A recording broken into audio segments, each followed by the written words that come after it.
Саламатсыздар ма, оқырман қауым? Назарларыңызға Заңғар Кәрімханның жақында ғана жарыққа шыққан «Дүние шыр айналса» кітабын ұсынамыз.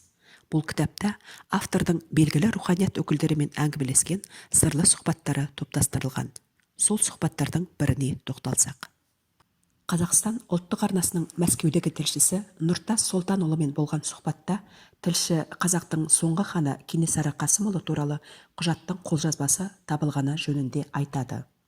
Қолжазбаны кім және қалай тапты?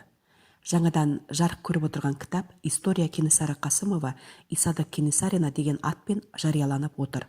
Басылымды шығаруға қолдау көрсеткен Қазақстанның Ресейдегі елшілігі және Самұрық-қазына әл-ауқат қоры. Кітап авторы Ахмет Кенесариннің әкесі мен ағасы туралы жазған қолжазбасы 1887 жылы жазылған. Сол кездегі өлкетанушы ғалым Евгений Смирнов Садық Сұлтанға өзінің және әкесінің өмірбаяны туралы жазып қалдырсаңыз деген қолқа салады. Және оны қалай жазудың үлгісін ұсынады. Смирновтың айтуынша, тегінде Садық Сұлтан жаза білмегенге ұқсайды. Сондықтан ол міндетті інісі Ахметке тапсырады. Ахмет ағасының айтуы бойынша және өзінің есте қалғаны бойынша әкесі туралы құнды деректерді 64 бет етіп жазып шығады.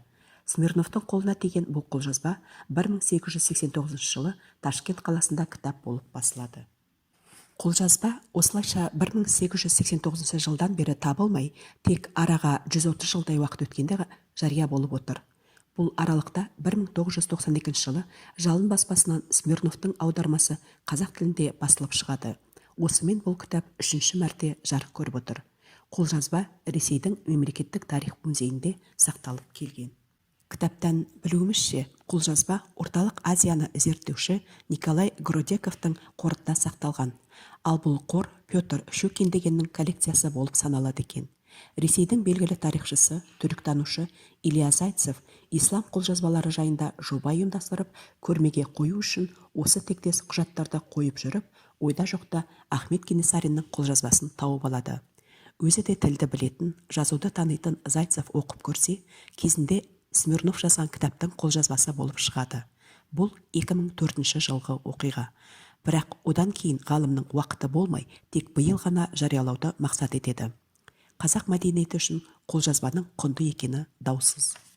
Енді қазақ оқырмандары үшін бұл қолжазбаның түпнұсқасымен жұмыс істеп, қазақ тілінде жариялау міндеті тұр. Міне, қымбатты оқырман, бұл қолжазбаның шығу тарихы осылай өрбіген екен. Егер кітаптың басқа тарауларынан хабардар болғыңыз келсе, Заңғар Кәрімханның «Дүние шыр айналса» кітабын оқуға кеңес береміз. Назарларыңызға рахмет.